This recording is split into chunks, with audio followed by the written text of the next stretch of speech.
Gérard Mordillat pour la tour abolie. La tour abolie.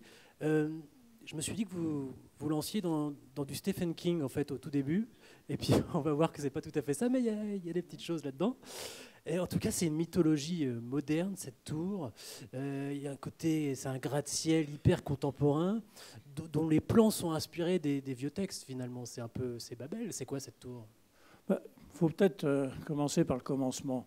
J'ai été alerté il y a 3-4 ans par des gens de la CGT qui m'ont signalé qu'il y avait sous les tours de la Défense des gens qui vivaient à demeure. Et ils souhaitaient que j'en fasse un documentaire. Ce n'est pas du tout le genre de travail que je fais, mais j'étais quand même curieux de voir ça de plus près, puisque dès qu'on m'en a parlé, j'ai tout de suite pensé qu'il y avait là un problème de langue, comment ces gens se parlaient dans les différents étages, un problème lié aussi, bien sûr, à la nourriture, comment se nourrit-on quand on vit dans des sous-sols. Et donc, j'y suis allé un matin à 4h30 avec les nettoyeurs.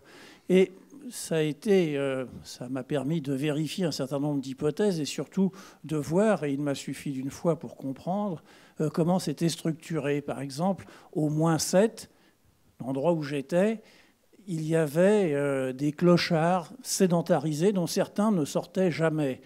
Alors, pardonnez-moi, mais ils avaient pour se défendre une méthode terrible, c'est-à-dire qu'ils chiaient partout. Et à 4h30 du mat', vous rentrez dans un océan d'étrons et de lacs d'urine et vous n'approchez pas. Au-dessus, -6 et -5, ce sont les junkies qui se piquent ou qui se shootent dans les vides industriels. Encore au-dessus, -4 et -3, vous avez là les ouvriers africains ou des pays de l'Est que 2 camions viennent prendre à 5h du matin pour emmener sur les chantiers. Et puis à -2, mais ça je ne l'ai pas vu parce que ce n'était pas dans la tour où j'étais, qui était un ensemble de 4 tours, il y avait un couple qui vivait dans une voiture. En réalité, le frère et la sœur et la femme travaillaient dans la tour au-dessus. C'étaient les travailleurs pauvres. Et je suis parti au fond de ça, de cette idée d'une sorte de descente aux enfers, de visite des bas-fonds, comme aurait dit Gorky avant moi, et puis surtout de se demander comment le fond va remonter. Parce qu'au-dessus de ces sous-sols, il y a évidemment 38 étages d'une grande tour, qui est une tour vouée aux assurances magistères, avec au sommet, bien sûr, la direction, mais dans les étages, la direction de la ressource humaine, enfin, tous les services.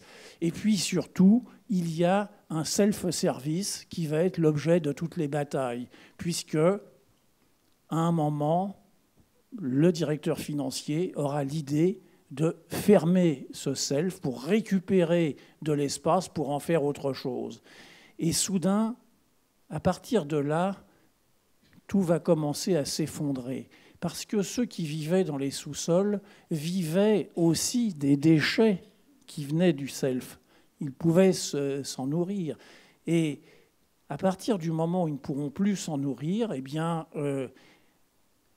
on verra croître de façon très importante une violence qui n'existait pas jusqu'alors, puisque bien, quand les gens sont là pour faire leurs courses avant de partir du travail, alors qu'avant les parkings étaient relativement sûrs et que ces gens sortaient des sous-sols, on les appelle les zombies d'ailleurs, à la nuit tombée d'une certaine manière, et bien là, soudain, on va en voir qui vont coincer des hommes ou des femmes qui reviennent avec des courses, tout simplement pour se nourrir.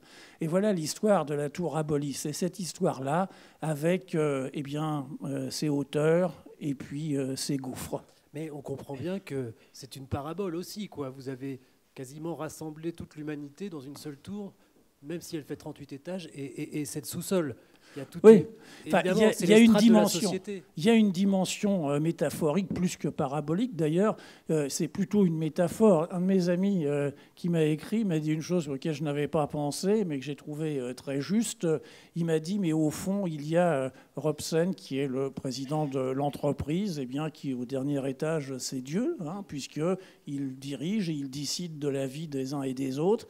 Et puis, il y a celui qui va au sous-sol, qui s'appelle Nelson, qui est un ancien cadre des étages supérieurs. Qui est Satan, l'archange déchu, celui qui peut-être aussi est le plus intelligent, le plus lucide, le plus terrible. Donc ça fonctionne aussi sur cette lecture métaphorique, mais vous savez, comme disait Jules Renard, et je ne dirais pas autre chose, moi je pense être un écrivain réaliste. Et un écrivain réaliste, dixit Jules Renard, c'est un écrivain que la réalité dérange.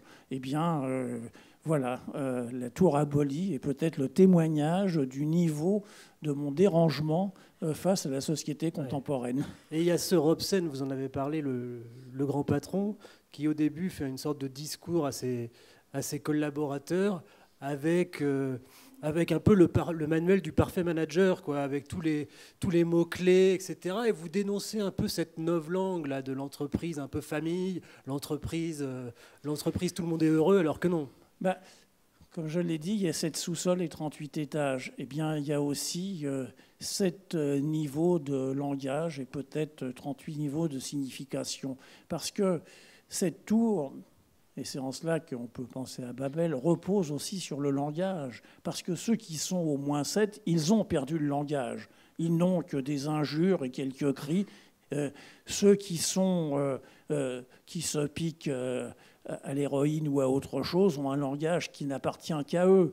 Les Africains ne parlent pas la même langue que ceux des pays de l'Est, bien entendu. Et puis, à l'intérieur même de l'entreprise, selon la place que l'on occupe dans la hiérarchie, on n'utilise pas le même langage. Donc, il y a aussi cette histoire du langage qui remonte les étages. Comment il y a finalement une sorte de perméabilité entre les différents strates de cette histoire. Et c'est ça qui fait l'histoire aussi. C'est comment les mots se battent entre eux, puisque, bien entendu, tout cela ne finira pas mal, mais finira par un embrasement. Et il y a cette histoire de self, donc de self qui risque d'être détruit, qui est un peu l'étincelle de cette remontée des strates inférieures vers les strates supérieures d'une certaine manière pour prendre le pouvoir et pour manger, quoi. Vous dites, quand les pauvres n'auront plus rien à manger, ils mangeront les riches. Voilà, on pourrait aussi citer Brecht dans Arthur Overy, d'abord la bouffe, après la morale. Non, mais c'est ça aussi l'histoire de votre livre, c'est cette remontée des strates, cette confusion des strates que vous appelez en fait de vos voeux un peu, même si ça implique une forme de violence.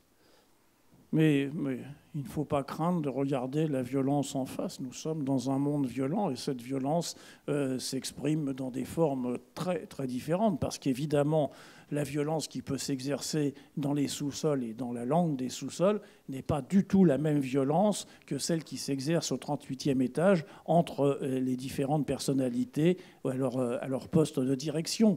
Ça passe par d'autres voies, mais c'est aussi violent, c'est aussi terrible, c'est aussi destructeur d'une certaine manière.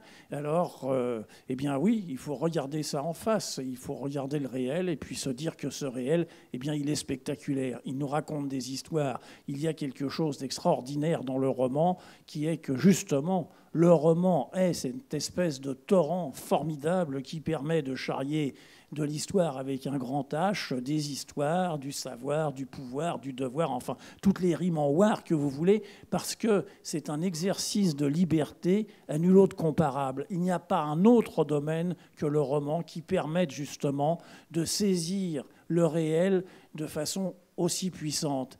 Et mon ambition est de... peut-être dans 10 ans, dans 20 ans, je ne sais pas, quand je serai allé au bout de ce qui est pour moi une sorte de divine comédie sociale, eh bien, je pourrais dire, comme Balzac avant moi, on a plus intérêt à lire mes romans pour savoir ce qu'était la France que les 200 essais qui paraîtront sur la question. Parce que c'est irremplaçable. Le roman invente un lecteur intelligent qui met en cause sa propre vie à travers une histoire qui devient la sienne. Eh bien ça, je crois que c'est une place que je ne laisserai à personne en tant qu'auteur. Je crois que le roman est pour moi la forme supérieure de la littérature. Il y a une certaine forme de religion aussi qui est évoquée dans le roman. À un moment, il y a c'est le DRH, je crois, qui parle avec un syndicaliste CGT et il lui ment. Nous, on sait qu'il lui ment. Et il se dit intérieurement, de toute façon, ce type-là en face, c'est un mécréant sous-entendu de la religion de l'entreprise, Et donc lui mentir, c'est rien, puisque comme c'est un mécréant, c'est rien. Il n'est rien. Oui, mais ce discours religieux lié à l'entreprise, il est un discours, je dirais, relativement banal aujourd'hui. J'étais la semaine dernière aux États-Unis pour rencontrer des économistes américains et plusieurs ont parlé d'un discours théologico-économique, c'est-à-dire dans la relation au marché. Le marché est désormais vu comme l'instance supérieure, Dieu, si vous voulez, et il faut être croyant. Mais alors donc, on retrouve ça dans la tour abolie, nécessairement. On retrouve ces métaphores qui viennent tout simplement de la culture chrétienne, ou là en particulier de la culture musulmane. Et puis il y a cet aveuglement des étages supérieurs, quoi, qui ne voient pas venir, qui ne veulent pas voir, ou qui ne savent même pas que ça existe, le 7e sous-sol d'une certaine manière. Il y a cet aveuglement et caché, en plus, cette révolte cachée par la beauté du lieu, parce que la tour est très belle, il y a des jardins très beaux, des effets de lumière, tout est très beau, tout est très tendu en fait. Le 7e sous-sol, c'est comme le requin dans les dents de la mer. On nage au-dessus, on trouve que c'est magnifique, qu'il y a du soleil, que la mer est bleue ou que la mer est verte, et puis il y a un requin qui remonte, et bien voilà, il remonte. Moi je vois bien une série télé. Il y a eu un film, mais plutôt une série télé, avec ces différents étages, éventuellement pour différentes saisons. Vous l'avez construit comme ça, ou en tout cas vous y avez pensé? Non, je ne pense jamais à faire du cinéma quand j'écris. Et bien sûr, on peut se dire, oui, ça ferait une formidable série télé. Ça ne ferait une formidable série télé partout ailleurs, sauf en France. Donc... on n'est pas du tout dans ce registre-là. C'est de l'ordre du grand impossible. Peut-être que si j'étais américain et que je l'avais publié aux États-Unis, HBO achèterait les droits pour en faire une série. Ici, il ne faut pas rêver. Mais en tout cas, c'est de la littérature. Et quand j'écris, je n'écris jamais dans la perspective de tourner. Et chaque fois que j'ai tourné un film, et ça m'est arrivé deux fois, d'après un livre que j'avais écrit, c'était au fond comme un repentir de peintre, de revenir sur quelque chose qui avait été fait avec l'idée de le faire et de le faire mieux. Et là encore, Jules Renard était mon modèle, puisqu'on m'a offert une très belle édition des imprimeries nationales où il y avait toutes les versions de Poil de carotte. Jules Renard n'a jamais publié 2 fois Poil de carotte de la même manière. Et donc voilà, eh bien, ce livre maintenant, il y a un avantage, vous voyez, comme c'est pas celui-là, mais c'est le même, c'est aussi gros. Je me dis toujours cette chose qui me réconforte, au moins, si ça ne se vend pas, ça servira à construire des barricades. Ou des tours. Et vous avez raison d'invoquer HBO, parce qu'il faudrait être très très ambitieux pour en faire une série de télé. C'est spectaculaire, ça foisonne, on ne le lâche pas, c'est du grand spectacle aussi, ce qui n'empêche pas la profondeur. C'est du grand spectacle littéraire. Merci beaucoup Gérard Mordillat. La tour abolie.